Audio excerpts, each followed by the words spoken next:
자, 두 번째 시간 말씀을 더 이어서 나눕니다. 이 페이지 자료 중에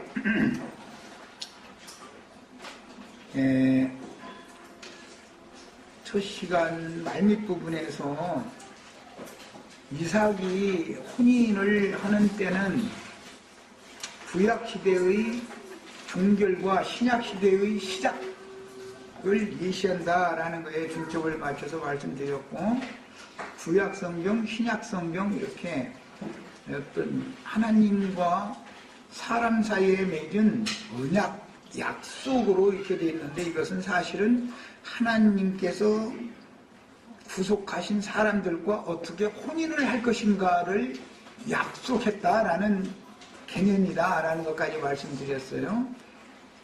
구약성경은 혈통적인 이스라엘 백성들과 혼인 약속을 여호와께서 맺으신 것이고, 신약성경은 인자 예수 그리스도께서 구속을 이룬 후에 그 영이 되셔가지고 모든 이방인들과 그 다음에 이방인 때 끝에는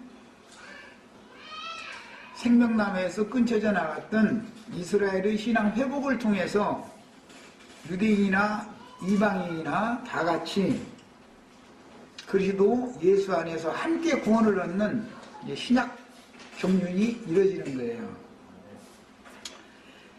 실제 새 언약의 때는 영으로 다시 살아나셔서 승천하셨다가 그 영으로 제자들에게 재림하신 때부터다. 요한이 말씀을 전하기 시작하고 예수님이 말씀을 전하시고 사역을 끝내는 과정은 예수님이 죽고 장사되기까지는 구약시대에서 신약시대로 넘어가는 다리 역할을 하는 기간이 있다 이 말이에요. 그리고 나서 성령이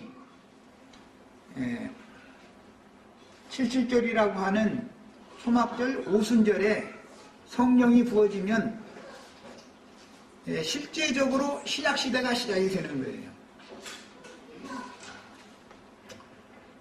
그래서 77절 오순절 이후 사도시대로 이제 이어지게 되는데, 이때는 영의 직분을 행하는 주 예수 그리스도의 종들의 때이므로 의문과 육체 율법에 따른 직분을 행하는 아버지의 종들의 사역이 침례 요한의 사역으로 종결되고, 구속을 이룬 아들의 이름으로 보내신 또 다른 보혜사가 되시는 아들이 보낸 종들의 사역이 하나님의 새 일을 수행하게 됩니다.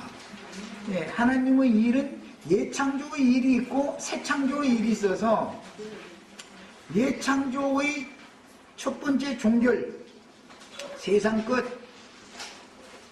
끝이라고 하는 것은 육신으로 예수님이 오셨으면 세상 끝에 죄를 없이 하시기 위하여 아들이 오셨죠.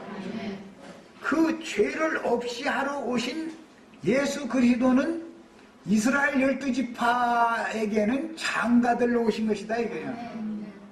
신부를 취하는 것이고, 그 다음에 이방인들에게 사도들을 보내서 성령의 말씀으로 약혼식을 계속 하는 거예요. 약혼 기간은 7년이고 혼인잔치 기간은 7일이에요. 구약성경에 이렇게 되어 있죠. 라반집에서 야곱이 7년 동안 약혼 기간이었다가 또한 자기가 진짜 사랑하는 여자를 위해서 7년을 중사를 또 하죠. 약혼 기간을, 그래서 약혼 기간이 2번 있었던 거잖아요. 혼인잔치는 7일씩 하는데 혼인잔치 7일씩 2번 했죠. 레아하고 먼저 7일 잔치하고 나서 7년 후에 라헬하고 7일 잔치를 또 했어요. 이런 것이 다 상징이다. 7년 7일 이런 말씀들이 다 성경에서는 의미를 지금 부여하고자 한다 이 말이에요. 때와 기한이 있어야, 기한이 정해져 있다 이 말이단 말이에요 지금. 새 언약의 때는 교회 시대와 천년왕국 시대로 나누어지는데, 이방인의 때라고도 하는 교회 시대는 하나님의 나라가 구속받은 성도들로 세운 교회에 임하는 때이며, 하나님의 나라가 교회 시대에는 임하는 때지요. 오는 천년왕국에서는 나타나는 것이지요. 죄와 상관없이 두 번째 나타나시리라. 첫 번째는 죄를 없이 하려고 첫 번째 나타나셨죠? 오셨었죠? 요한복음 1장에 보면 독생하신 하나님이 나타내셨느니라 그랬어요. 그것은 그때는 죄를 없이 하려고 오신 세상 끝이었었어요. 그 다음에는 죄와 상관없이 두 번째 나타나실 때 그때는 또 한 번 세상 끝이죠. 예. 그래서 말죄라는 개념은 항상 주님이 세상 죄인들을 찾아오시는 때를 말죄라고 말한다 이 말이에요. 옛적에 선지자들로 모든 부분과 여러 모양으로 말씀하셨던 하나님이 이 모든 날의 마지막에는 아들로 말씀하시고 그렇게 돼 있죠. 그런데 아들의 말씀을 성령께서 오셔서 다시 성령이 교회들에게 말씀하시는 새 시대가 오죠. 예, 아들이 말씀하시는 때까지가 사실은 실제적으로는 옛 것이 끝나는 때다 이 말이에요. 예수가 죽어야 옛 것이 끝나는 거예요. 그리고 성령이 말씀이 증거되기 시작해야 새 일이 시작되는 것이다. 우리 형제 자매님들은 다 새 사람들이죠. 예. 그 다음에 천년 기간의 왕국은 아들의 나라가 나타난 이스라엘의 신앙 회복 기간이며, 아들의 왕국이 세상에 나타난 천년이 차면 영원한 하나님의 나라로 이어집니다. 그러니까 영원 전의 하나님의 나라는 천사들의 세계였죠. 그러다가 아담 이후에는 세상 나라가 시작이 되어져 가지고 세상 만국 중에서 아브라함의 자손들을 선민으로 빼내는 이야기가 구약 성경 이야기죠. 그런데 선민으로 부르심을 받고 빼내심을 받은 모든 영혼들의 수가 딱 채워지면 아들이 장가들로 온단 말이야. 신랑이 신부를 취하러 오는 거예요. 그것은 육신적인 신부를 취하는 게 아니었죠. 아브라함의 품에 들어가서 부활의 때를 기다리고 바라고 믿었던 진실한 성도들과 함께 부활되어져 가지고 하늘로 데려갔으니까 이제 그것이 장가드신 주님께서 하나님 집으로 데려간 것이죠. 예, 그래가지고 하늘의 예루살렘에 들어가면 사라의 장막에 들어가서 서로 사랑을 나누는 거예요. 예. 그 영들이, 온전케 된 그 영들이 신약의 교회를 두르고 있다 말이에요. 교회라는 건 이렇게 신비한 거예요. 그래서 예배당 건물 뭐 이런 것이 아니고 그냥 무조건 세상에서 부름받아 나온 이런 사람들이 아무데나 그냥 개나 거리나 모인다고 해서 교회가 아니고, 우리는 오는 세상에 이제 거룩한 성으로 먼저 데려감을 받아가지고 시집을 간 다음에 오는 세상에 주와 함께 다시 내려와서 오른편 양무리들을 위해서 주님의 장막을 쳐주러 오는 거죠. 그럼 그 장막 안에 들어온 사람들은 우리 형제 자매님들의 기업이다 이거예요. 기업.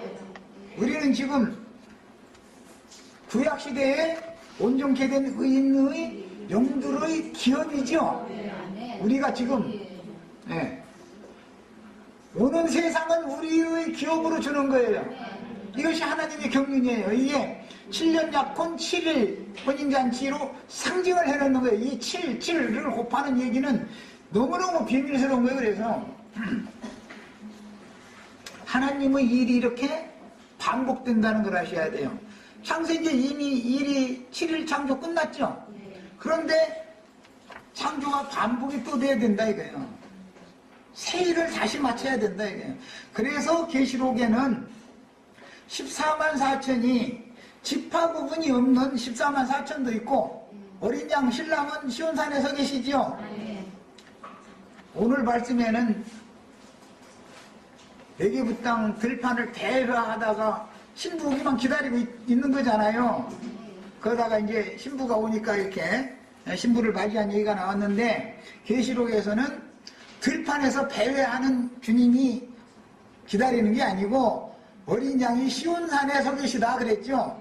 거기에 올라간 사람들 14만 4천이에요. 다 정결한 신앙을 지킨 자들이라고 그랬어요. 처녀여야 되는 거예요, 반드시.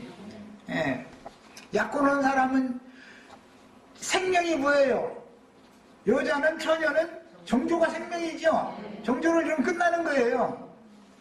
이 히브리인들이 사상이요. 히브리인들은 약혼녀가 정조를 잃었다 그러면 그것은 버림받은 사람, 너희 이스라엘 백성 가운데서 큰 책임을 당한다 그래요. 버려버린다 이거예요, 하나님이. 하나님의 생명 그리스도의 은혜에서 끊어내버린다 이 말이에요. 그러니까 이게 신앙적인 정조를 지키는 신앙이라는 것이 얼마나 중요한가를 아셔야 돼요, 우리 그리스도인들은. 정조를 지킨다는 건 다른 씨를 받지 않는다라는 말이니까, 뱀이 보낸 사자들의 음녀의 잔에 있는 술 마시고 취해가지고 해rum거리고 다니고 할렐루야 축복이 있을지어다 이런 소리를 하고 다니면 안 된단 말이야. 그 다음에 이미 창세기 22장 20절로 23절에는 나홀이라고 하는 아브라함의 동생이 후손을 퍼뜨렸는데, 동생의 나홀의 손녀딸이 리브가죠. 나홀의 손녀딸이, 나홀의 아들은 부두엘의 딸이 리브가예요. 리브가가 이삭이 태어날 때쯤 해서 태어나는 거예요. 또 그 동네에서도 그렇게 태어나게 만들 하나님이 아주. 그래가지고서는 딱 청년 처녀가 때가 딱 차면은 만나게 한다 이거예요.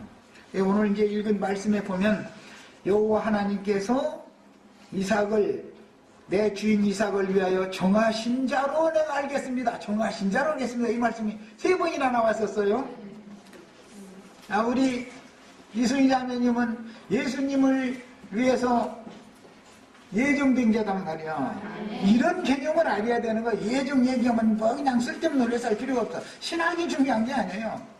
하나님이 정하신 자면은 그 중 선지자들이 말씀을 맡아가지고 가서 말씀을 전하면 들려 이게.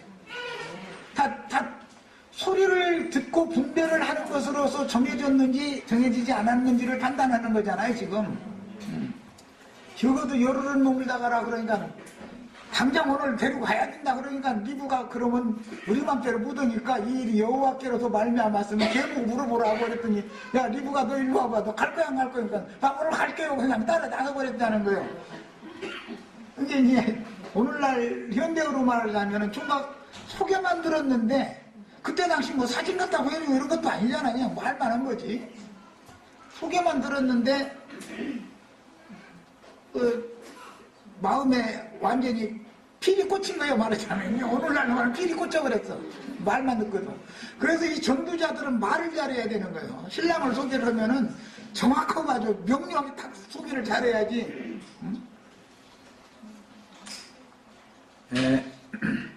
이것은 세상 나라에서도 내 사윗감이 마음에 안 들어도 내 딸이, 나는 그 사람한테 절대 시집을 가겠다고 빡빡 우기면 자식 이기는 부모 있어요, 없어요?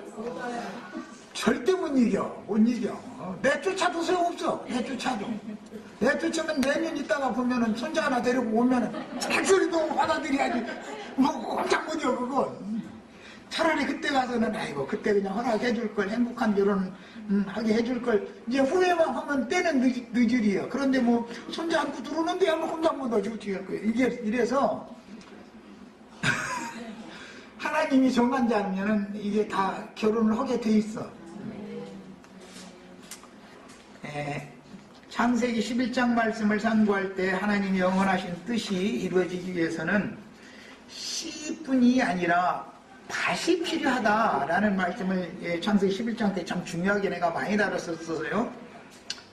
이 말씀은 본래 창세기 1장 27절에 근거하여 하나님의 형상과 모양으로 만들 남자와 여자를 창조하셨다. 남자만 창조한 게 아니죠.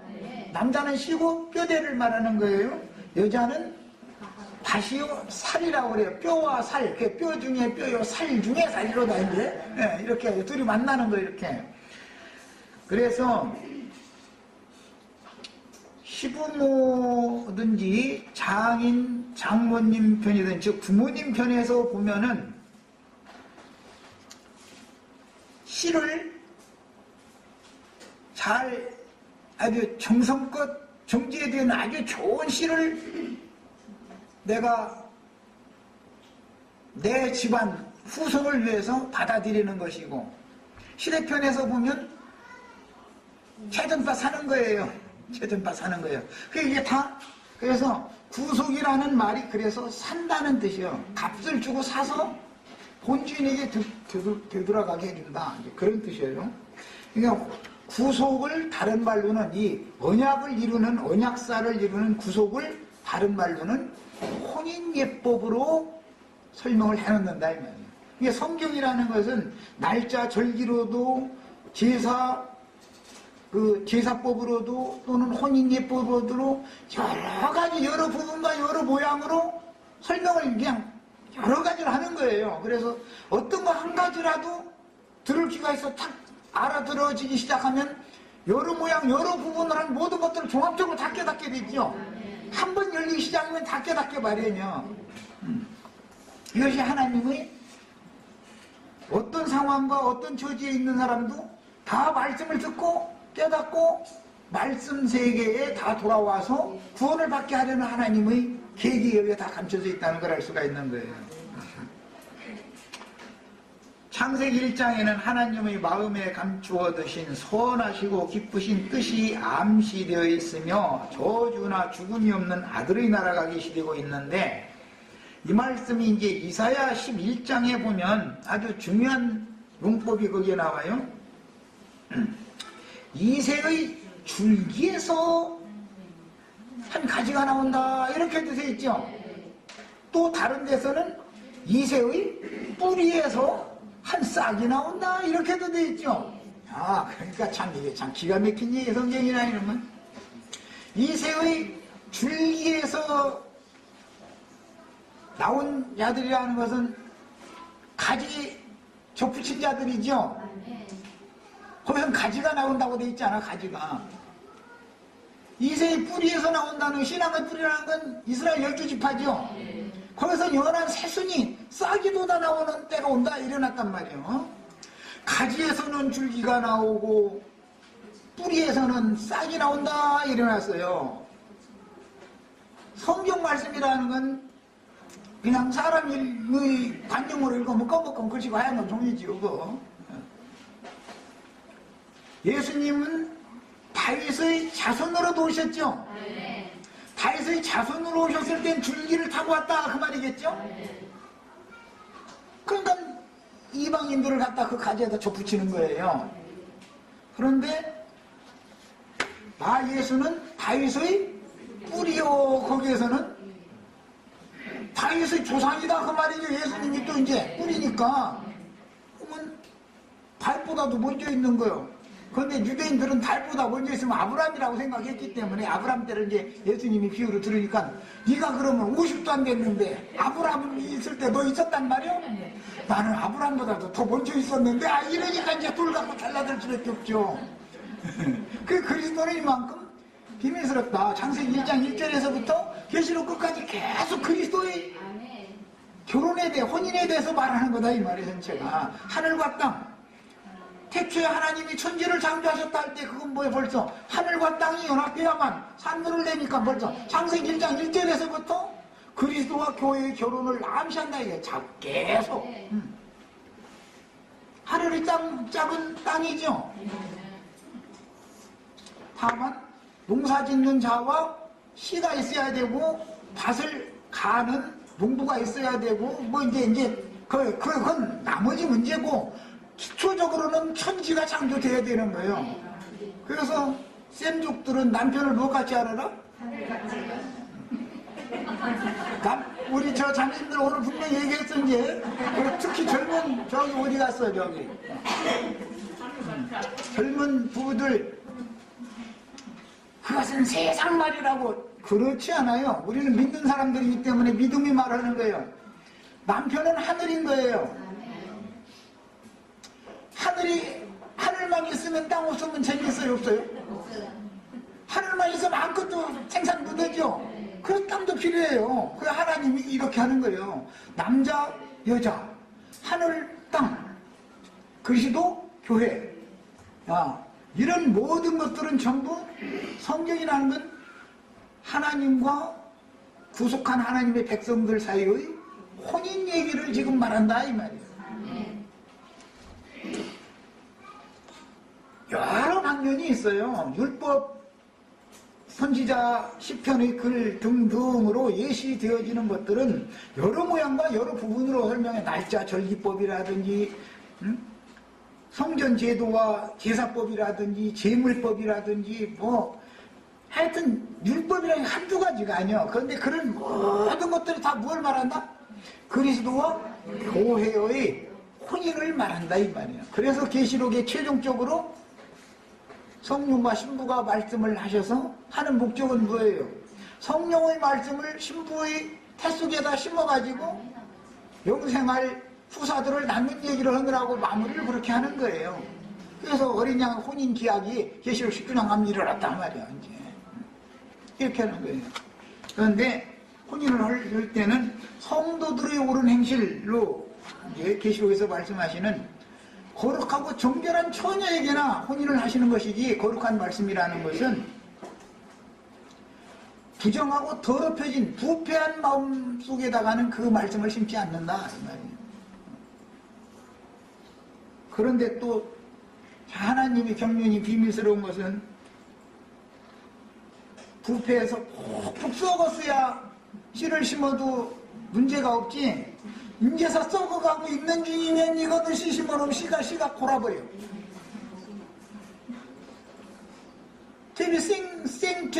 퇴비섬에다가 씨 뿌리면 씨가 다 왔나요? 절대 안 나요. 절대 안 나요. 같이 썩어버려요. 이미 폭 썩어버렸어야 돼. 아주 완전히 폭삭 썩은 데다가 흙 섞어가지고 씨 뿌리면 잘 자라버려. 아주. 야, 내가 얼마나 부패하고 더럽고 타락한 인간인 것을 이미 깨닫고 회개하고 돌이킨 영혼에게나 거룩한 말씀씨가 심어져서 혼인이 정상적으로 되는 거다. 이걸 지금 말하는 거예요.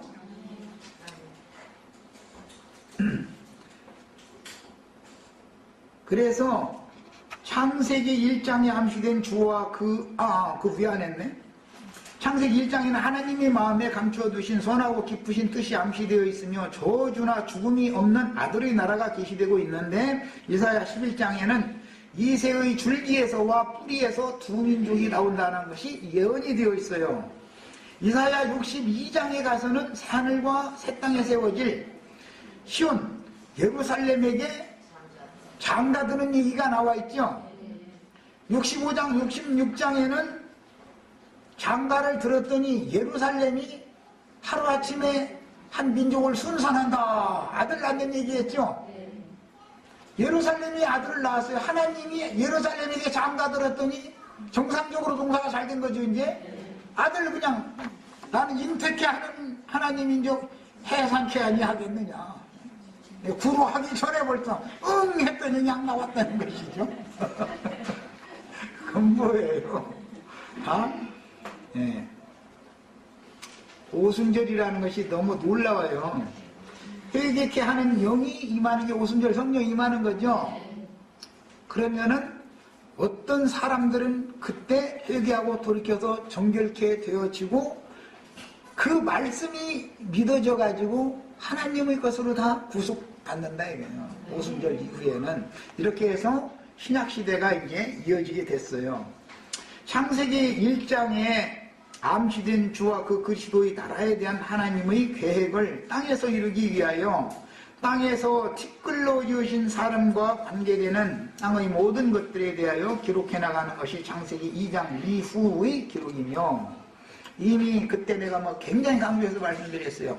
천지를 창조하셨는데 땅과 하늘이 다시 창조되는 얘기가 창세기 2장에 나오죠. 거기는 땅이 앞서 나오죠. 창세기 1장 1절은 하늘이 앞서 나오고, 이런 것이 다 하나님의 어떤 목적의 전환을, 그분의 일하심의 전환을 말하는 것이다, 이게. 그래서 창세기 1장에서는 그리스도와 교회에 대해서 순서를 그렇게 정해놨지만, 창세기 2장에서는 저주 아래에 있는 땅의 흙사람과 그리스도에 대해서 지금 흙사람과 흙사람의 아내, 짐승 아내 이야기를 하는 거단 말이야. 그런데 이 사람들을 구속하는 이야기를 이제 전환을 해서 창세기 1장의 예언을 실현시킨다, 이게. 하나님의 원래 목적은 창세기 1장에 있는 것이죠. 2장은 사람의 타락 과정을 일단 얘기를 해놔야 되기 때문에, 땅 이야기가 그 다음에 2장에 가서는 앞에 나온다, 이런 것까지도 창세기 강론할 때 아주 강조점으로 말씀을 나눴었어요. 그 다음에 사람이 타락하고 구속을 받아 결과적으로 다윗 왕국으로 연결되며, 그래서 아브라함과 다윗의 자손 예수 그리스도 이렇게 말하죠. 육신으로 예수님이 오셨을 때는 다윗의 자손 예수여라고 그러지 아브라함의 자손 예수여라고 하지 않았죠. 이스라엘 사람들은 다윗의 자손만 알고 있지 다윗의 뿌리에 대해서는 모르고 있다, 이거예요. 이스라엘 사람들이라는 건 그게 그렇다고 해서 다윗의 자손이 아니냐. 다윗의 자손이 맞아요. 그런데 우리는 양면을 다 알아야 되는 것이죠. 양면을. 다윗의 자손도 되지만 다윗의 뿌리도 된다. 이거 다 이미 이사야 11장에 예언이 다 돼 있었던 것이다. 이 하나님의 경륜이에요. 그래서 이스라엘의 때, 무화과의 때와 그 다음에 포도나무의 때, 이방인의 때라는 것이 정해져 있는 것이다. 그 다음에 구약성경은 주로 아버지의 계획을 예언적으로 기록한 내용이며, 신약성경은 아버지의 계획을 실현하러 세상에 오신 하나님의 아들이 어떻게 구속을 이루셨는지와 그 영께서 이미 이루신 구속을 모든 믿는 성도들에게 적용하는 내용으로 이루어졌는데, 예수님은, 사람 예수는 구속을 이루셨고, 또 다른 부에서 진리의 성령은 우리들에게 그것을 적용시키고 계시죠, 지금. 네. 이스라엘 민족은 천국 복음을 거절하며 예수님이 왕되는 것을 싫어했다는 거예요. 그리고는 포도원 회를 받으러 예수님이 왔는데, 포도원 품꾼들, 종된 놈들이 주인을 죽여버리고 저희가 포도원 강탈해서 뺏었죠. 그것이 이미 구약성경 앞에 나봇의 포도원을 강탈해서 뺏은 것으로 예표가 이미 돼 있었어요. 그래서 그들에게서는 포도원지기의 사명을 박탈해버렸다, 이거예요. 너희는 그 나라를 뺏기고 그 나라의 열매 맺는 자들이 아브라함과 이삭과 야곱과 함께 먼저 그 나라에 들어가 있는 것을 너희가 보리라. 그게 누구였죠? 제자들에게, 이제 유대교 지도자들에게서 그 포도원지기의 직분을 빼앗아가지고 사도들에게 맡겼다. 그래서 이제 이스라엘 12지파의 때가 1차적으로 끝나고 영적 이스라엘의 12사도들의 시대가 왔단 말이에요. 사도들의 시대는 이제 당연히 이방인의 때로 연결되게 마련이죠. 이방의 충만이 차면 하나님이 자기 백성을 아주 버리셨느냐? 그럴 수 없느니라. 이방의 충만이 차기까지만 일시적으로 버려둔 것이나, 오순절 때, 즉 77절 때 성령이 임하니까 이방인들도 회개하고 주님께로 접붙임 받을 수 있었죠. 하나님 말씀 한 번도 안 읽어본 사람들이, 들어본 적도 없는 사람들이죠. 그런 사람들도 등이 접붙이는 능력 있는 분이 이미 하나님의 말씀을 받은 선조들의 후손들, 성경을 딸딸 외우고 있는 사람들, 이 사람들을 다시 회복시키는 건 일도 아니죠. 그렇다 이거예요. 하나님의 지혜는 사람이 당할 수 없는 거예요. 괜히 흔히 말하는 교회 시대의 종결기가 있다 없다, 천년왕국이라는 건 있다 없다 이런 소리를 사람이 함부로 해서는 안 되는 것이죠. 하나님의 지혜에 그분의 우주 경영이다 이 말이에요. 그런데 이것이 비밀이라 바울 사도는 하나님의 마음에 감추인 비밀이 경륜을 나는 깨달았다 그랬어요. 교회는 만물 위에 있는 거예요. 그리스도는 승천하셔서 만물 위에 교회의 머리가 되셨어요. 교회 자체는 예창조의 만물 위에 있어요. 교회라는 건 새로운 만유다 이거예요. 그리스도의 새 세계다 이거예요. 아담의 정신세계에서 나와서 그리스도의 새로운 정신세계로 가는 것이 구원이다 이 말이에요. 아브라함의 아내 사라와 나홀의 아내 밀가에 대한 창세기 11장 29절의 기록은 하나님의 계획을 이루고자 은밀하게 예비하시는 씨와 밭을 계시한다 하는 것을 이미 상고한 것과 같이 우리 안자매님이 몇 년도 몇 월 며칠 날 최년계님한테 나 시집가야지 하고 초등학교 때 계획한 적 없죠? 어디서 사는지 내 짝이 어디에 있는지 내 님은 누구일까 어디 계실까 호반의 벤치로 가볼까 호반의 벤치 아무도 모르죠? 그런데 때가 되면 딱 그 사람이 내 눈에 딱 나타나게 돼 있어. 전능자가 하시는 일이다 이게. 전능자가. 그래서 하나님의 종들이 전도를 할 때 이것이 우주를 창조하시고 경영하시는 하나님의 비밀스러운 일이로구나 이런 것이 깨달아질 때 창조세계와 창조세계를 경영하시는 비밀이 깨달을 때 진리를 깨달은 것이다 그런단 말이야. 득도했다 그래. 득도. 길을 얻었다 이거예요. 진리의 하나님께로 가서 영원히 죽음을 보지 않고 영생할 수 있는 길을 찾았다 이 말이야. 우리가 지금 왜 이렇게 인생 헤매는 거예요? 길 찾으다니는 길 찾으느라고 그러죠. 만약에 운전하는 사람이 난 요즘에 젊을 때는 그냥 어디 간다 하면 그냥 탁탁 떠서 갔는데 요즘은 한두 바퀴 꼭 돌고서 찾아가. 이게 빌딩 숲에 어디 들어가면 내가 지금 어디를 가면 북쪽으로 가는지 남쪽으로 가는지 방향을 잊어먹더라고 자꾸. 그러면 어떻게 돼? 길을 잊어먹은 헤매고 다녀야죠. 그런데 그 길이 되시며 길을 정확하게 계시로 가르쳐주는 분이 예수 그리스도다. 내가 곧 길이요 진리요 생명이다. 나로 말미암지 않고는 목적지는 어디? 아버지께로 올 자가 하나도 없다.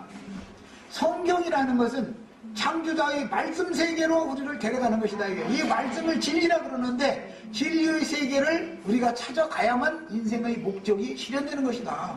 이 세상에서 세상 없는 성공으로 별것을 다 가졌어도 길을 못 찾아가지고 끝내 헤매고 다니면은 다른 말로 말해서 나의 영원한 남편 처녀들이 그냥 날마다 밤만 되면 이 핑계 저 핑계 대고 나가가지고 10시까지 11시까지 아버지는 10시까지 꼭 들으라고 하는데도 그냥 우기고 다니고 헤매고 다녀도 때가 안 찼으면 그 사람 못 만나. 가만히 있어도 총각이 찾아오게 돼 있어. 가만히 있어도 처녀는 그냥 나다닐 필요 없어. 처녀는 가만히 집에 있어도 다 중매제가 와서 데려가게 돼 있어. 세상사도 다 그렇죠. 처녀가 총각 찾으러 다니면은 호반의 벤치 날마다 불러도 소용없어. 이 하나님의 전능성이다 이걸 믿으셔야 돼요. 어디로 데려가려고? 나의 영원한 첫 남편의 아버지 어머니 집이 상속자의 내 집이 되는 거죠. 아버지 어머니 혹하면 이제 내 집 되는 거예요 그게. 그 다음에 아브라함의 아비 데라는 하란과 아브람과 나홀이라는 삼형제를 낳았지만 하란은 그 아비 앞에서 죽고 하란의 아들 롯만 아브라함과 함께 지금 동행을 하게 되어 있는 중이고, 아브라함의 동생 나홀은 옛 본토 친척 아비집에 그냥 거기서 기업을 가지고 살고 있죠. 나홀성에. 그런데 그 성에서 딱 나홀의 손녀딸이 이삭과 딱 때를 맞춰서 이렇게 양쪽에서 예비를 해놨단 말이에요. 우리 평영제님, 안자매님을 벌써 어디 예비해놨는데 괜히 헤매고 다녀봐야 소용없어. 그 사람 만나기 전에는 계속 헤매고 다니는 거야. 때가 되면 딱 만나게 해줘. 하여튼 이게 보면 너무너무 놀랍습니다. 뭐든지 자기 짝을 못 찾으면 뭔가 불편해. 신발도 한 짝은 내 발에 맞고 한 짝은 적다든지 크다든지 하면 불편하죠. 그러니까 딱 맞는 짝 찾느라고 그러고 헤매고 다녔었는데 하나님이 세상 말로 집신도 짝이 있다 그러고 젓가락도 짝이 있다 그러는데, 젓가락도 하나는 길고 하나는 짧으면 이 젓가락질 하기가 불편하잖아요. 속세의 속언들이지만 하나님과 우리 인생들의 관계는 그리스도와 내 영혼, 그리스도의 영과 내 영혼은 짝을 이뤄야만 인생이 공허하고 허전하고 헤매고 다니지 않는다 이거예요. 이 세상과 세상에 있는 것들을 찾아서 그렇게 헤매고 다니는 사람들은 세상 신에게 내 영혼이 지금 미혹당해서 그러는 것이지, 그게 참 남편이 아니라는 걸 너무 몰라서 지금 그러는 거예요. 진짜 남편 딱 만나면 말씀 속에 살아계신 진리의 하나님, 진리의 성령이신 그분을 만나면 헤맬 필요가 없는 거예요. 이제 교회 생활도 마찬가지예요. 여기도 가보고 저기도 가보고. 왜 그래요? 말씀을, 똑같은 말씀을 설교를 계속 듣는데 이게 무슨 소리인가 못 알아듣겠어. 도대체 뭔가 흡족하지가 않아. 그러면은 찾아다니는 거예요. 이런 게 똑같은 거예요. 이게 뭐냐, 나를 흡족하게 해주고 나를 기쁘게 해주는 그런 남편을 내가 아직 못 만났다 이 말이야. 뭐 우물가에서 만나는 얘기는 이제 계속 야곱도 우물가에서 만나고 예수님도 우물가에서 만나고 맨 우물가에서 만나죠. 이러는데 그 우물가가 어디냐면 교회 모임이란 말이에요. 교회 모임에 와야 된다 이거예요. 주님은 교회에 그 종들을 보냈다. 성령이 교회들에게 말씀을 하실 때 7 교회의 사자들을 통해서 말씀해, 보냄받은 자들을 통해서 말씀하시는 거예요. 그래서 우물가에서 주님 만나는 이야기가 이게 참 비밀이에요. 그러니까 지금은 그런 일이 없지만 옛날에는 앵두나무 우물가에 동네천에 바람났네 뭐 그런 노래에서 아는 분도 있고 모르는 분도 있겠죠. 이제 지금은 안 맞는 말이죠. 시대적으로도 안 맞고. 그리고 또 뭐 물방앗간 집전에서 맺은 사랑은 뭐 옛날에는 그 연애하는 장소는 거기밖에 없었으니까 이제 참 너무 순진했죠. 사람들이. 그래서 지금은 뭐 하도 뭐 커피점 뭐 좋은 집들도 많으니까 뭐 지금하고는 세대 차이가 안 나는 이야기지만, 우리나라 사람들도 불과 5, 60년 전만 해도 물레방앗간, 하여튼 물방앗간이나 물생에서 만나서 어쨌든 전혀 조만간 만나기를 그랬어요. 혼인이란 남자와 여자의 결합으로 한 가정이 세워지는 것으로서 혼인은 하나님의 사람들이 생육하고 번성하는 하나님의 방법이다. 하나님 혼자 계신 것은 재미가 하나도 없는 거예요. 장가들 사람이 있어야 되는 거예요. 그래서 사람을 이렇게 장가들라고 지어놓고 놨는데 엉뚱한 놈이 가서 더럽혀 놨었기 때문에 하나님이 지금 속 썩는 거 아니야. 이놈 보고 하여튼 하나님 참 골치 아파. 그런데 그렇게 일단 하나님은 더럽혀져서, 더럽혀 놓고 나서도 그놈은 바람둥이라 그러는지 또 딴 여자만 또 찾아다니고 한없이 딴 여자만 찾아다니는 놈이야 이놈은. 그래서 언제는 사랑한다고 죽고 못 산다고 해놓고 나서 나를 더럽혀 놓고 나서 떠나간 놈을 끝까지 기다리면 안 되는 것이죠. 미련한 사람이죠. 그래서 첫 남편, 옛 남편에 대하여 죽은 사람은 새 남편에게 새로 시집을 가도 음부가 되지 않는다라는 법이 그래서 나온 거예요. 재혼법이죠. 예수님은 전부 재혼하는 법으로 실현을 하죠. 룻이 재혼했죠. 다말도 첫 남편은 아들이었고 두 번째 재혼한 남편은 시아버지였어요. 그건 참 좀 율법이니까 그 이제 위로 거꾸로 간 거지만 이런 것이 다 성경 이야기란 전부 재혼 이야기로 되어 있는 것이다. 이런 것을 잘 아셔야 돼요. 세상에서는 재혼을 하는 것이 꼭 좋은 게 아니죠. 그렇지만 성경, 하나님도 꼭 좋은 건 아니에요. 그렇지만 마귀가 먼저 와서 이렇게 엉뚱한 짓을 해놨으면 어떻게 해. 그래도 그걸 깨끗하게, 태를 깨끗하게 해가지고 다시 장가를 드셔야지. 그분의 목적은 이루어야 되니까. 그 다음에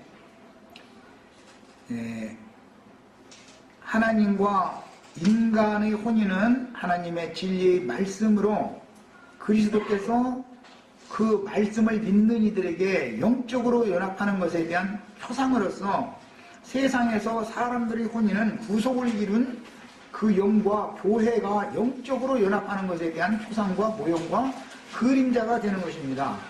성경이 말하는 참된 혼인은 하나님의 말씀으로 그리스도의 성령과 사람의 영혼이 연합되는 것이다.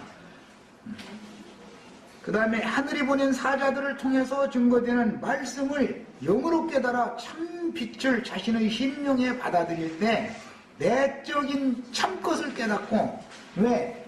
첫 남편은 거짓의 아비니까, 거짓 남편이니까 진짜 참것, 그냥 예수님은 참을 강조하느라고 내가 진실로 말하는 거예요. 내가 참으로 그 말이에요. 마귀는 참으로라고 한다고 했는데 그게 거짓을 반복하기 때문에 그런 거겠죠. 당연히 내적인 참것을 깨닫고 믿어지면 천국이 임하는 거예요.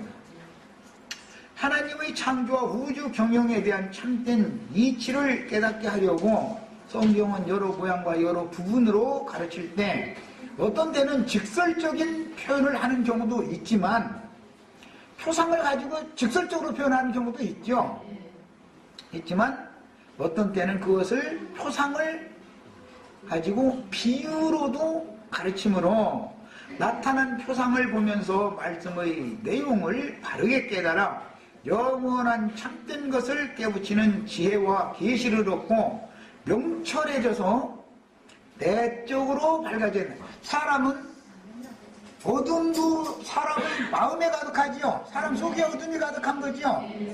사람 속에 생명의 빛, 참 빛이 없으면 어둠에 잡힌 사람이란 말이에요.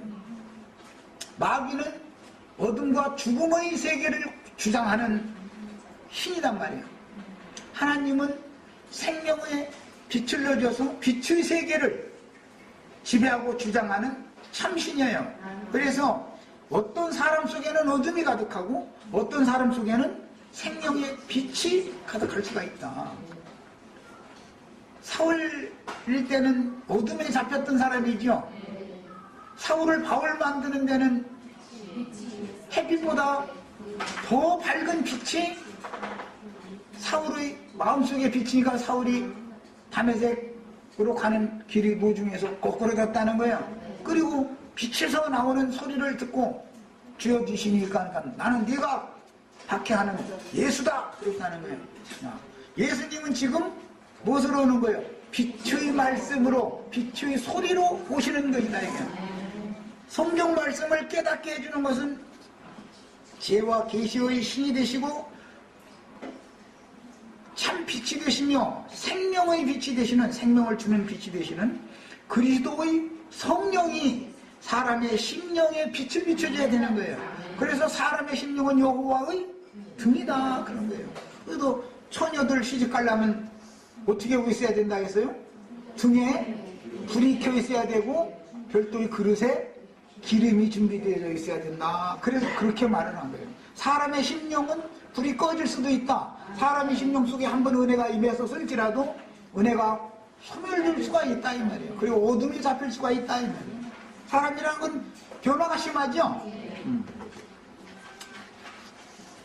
그리고 사람은 특징이 물론 짐승도 그렇지만 화나면 짐승도 이를 이렇게 하고 이렇게 이상한 얼굴을 하고 사람도 얼굴 보면은 반짝반짝 빛나는 수도 있고 수심이 어둠이 가득할 수도 있고 표현이 되죠.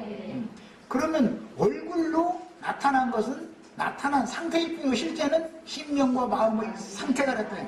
심령이 불안하고 뭔가가 마땅치 않아. 그러면 그것이 얼굴에 나타나. 한국 사람이 특히 더 그러죠. 그 중국 사람 그게 잘 안 나타난다고 그러더라고요. 예. 중국 사람들은 얼마나 의무가 울컥한지 사람 죽여놓고 나서도 형사가 아무리 치료를 해도 얼굴 색이 안 바꿔진다는 거예요. 그런데 우리나라 사람들은 형사들의 얼굴 이렇게 눈모습 돌리는 거 숨소리 딱 들어가면서 예, 물어보는 거거든요. 그 사람들 하든지 해보더니까 예, 이골이 났죠. 그저 텔레비전에도 한번 봤는데 요새는 사람 얼굴 보고서는 도둑 못 잡는다 이러더만 사람들이 이제 점점 강박해진 것이죠. 이거 양심에 화인을 맞다 보니까 살인해놓고 도둑질 해놓고 나서 강간 막 이런 그 중한 범죄 저질러 놓고서는 얼굴이 그냥 평안하게 생글생글 웃어가면서 되다 그러니 얼굴만 봐가지고 이제 모르겠다고 말해 이러더만 형사도.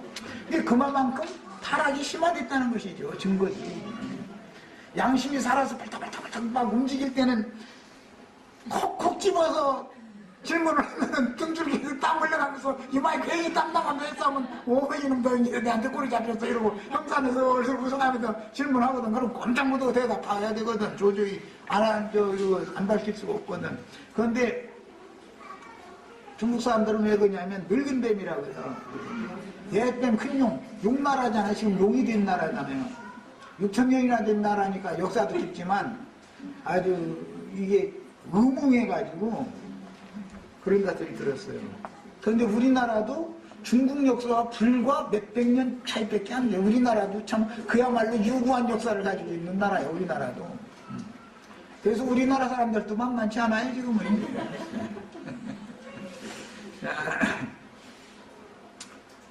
그래서 성경을 읽을 때는 어떤 것은 직설적인 표현도 있지만 어떤 것은 밖에 나타난 예창교 물질계를 표상으로 들어서 세상 나라의 남자와 여자 청년이 혼인을 하고 혼인이 실패가 되면 재혼을 하고 하는 것 등을 표상이죠.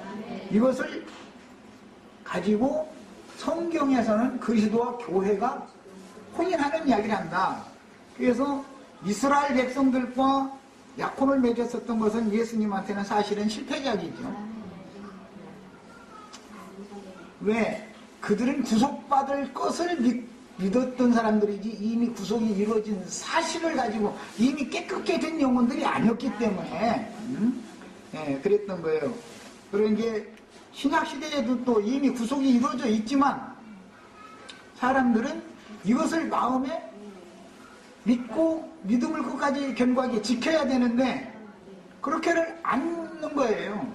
믿음으로 구원받았다 해놓고 나서는 사실은 행위를 강조하고 값없는 은혜로 구원을 받았다 해놓고 나서는 사람이 그래도 공력을 쌓아야지 자꾸 이제 이쪽으로 강조하고 그걸 하지 말라는 게 아니고 그러다 보면은 사람들이 혼동해버린다 이거예요. 복음을 자꾸 혼잡시키고 이렇게 돼가지고서는 그리스도의 신부가 되기가 어려운 거예요. 자, 두 번째 시간 여기까지만 하고 나머지 부분은 큰 윤곽은 지금 다 했고 아주 중요한 부분들이 저 뒤에 쭉 나오는데 이것을 이 시간에 다 하기가 어려우니까 자료를 가서 집에 가셔서 인용한 성경 구절들을 꼭 다 찾아가면서 읽으셔야 돼요. 성경을 읽으셔야 돼요. 다른 거 다 소용없어요.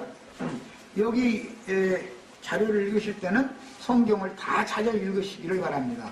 이제 세부 항목으로 다음 시간부터 나갈 건데 그때 나머지 부분들을 또 추가로 해서 첨언을 하도록 그렇게 하겠습니다. 자, 전체를 마칩니다.